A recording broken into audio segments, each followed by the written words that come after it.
So let's get going with our death and dying guide. This is really just how the game works, the fundamentals of how you age, how you die, what saves and what doesn't. This You've got video is determination. designed for people who've been playing for a while and just want to kind of understand what's going on better, and people who are brand new to the game just to get the fundamentals. Let's start by going over the most foundational and fundamental question for this game, and that's how does death and aging work? So the way this works is every time you die, you add a death to your death counter. So what that means is that when you die and come back, you're going to add the number of your death counter, which is on the right, to your age, which was on the left there. So when you die, you age your death counter. So if your death counter is 5, you're going to age 5. If it's 2, you're going to age 2, like you're going to see right here. So when you die, you age your death counter. So every time you age 10 more years, one of these pendants is going to break. And after your last pendant breaks, you'll be over 70, and then your next death will be your last death. So when each pendant breaks after those 10 years and you come back to life, you'll have less health, so you'll die more easily, but your damage will go up, so you'll knock people out more easily too. So that's important to know. What does this mean for you?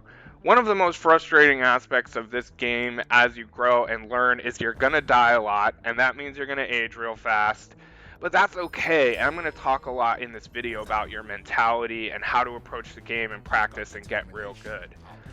Now, some things you can do about it, right? Because the question kind of becomes, okay, so what do I do about it?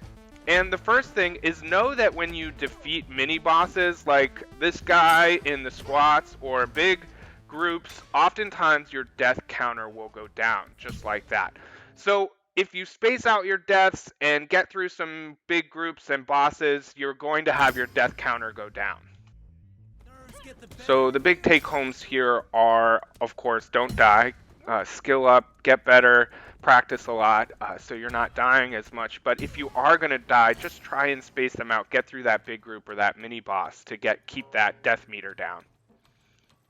Some other things you can do to just increase your longevity and die less is to upgrade at the shrine. You can see health, you can increase the amount of health you gain on takedowns, which is one of my favorite shrine unlocks and will keep you lasting a bit longer.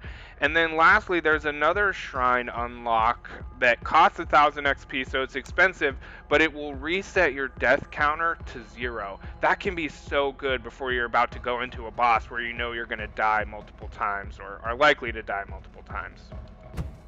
One last important point for strategizing as you progress through hideouts and age and with death and dying is that some of your shrine upgrades are inaccessible at a certain age. So you can see the max age to unlock health gained on takedowns is 40, weapon durability 25. So you're going to want to plan that. You may want to focus on weapon durability early, knowing you can get to some other shrine upgrades when you get older. The same is true for skill tree unlocks. Some become unlockable or you can't continue to add to permanent unlocks as you get older.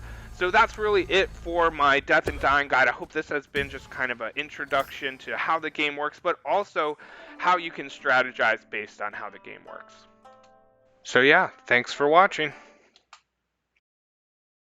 And just remember, as soon as I start making a single dime from my YouTube videos, 50% of what I make will go to a charity that we choose as a subscriber community. So all the more reason to spread the word, like, and subscribe.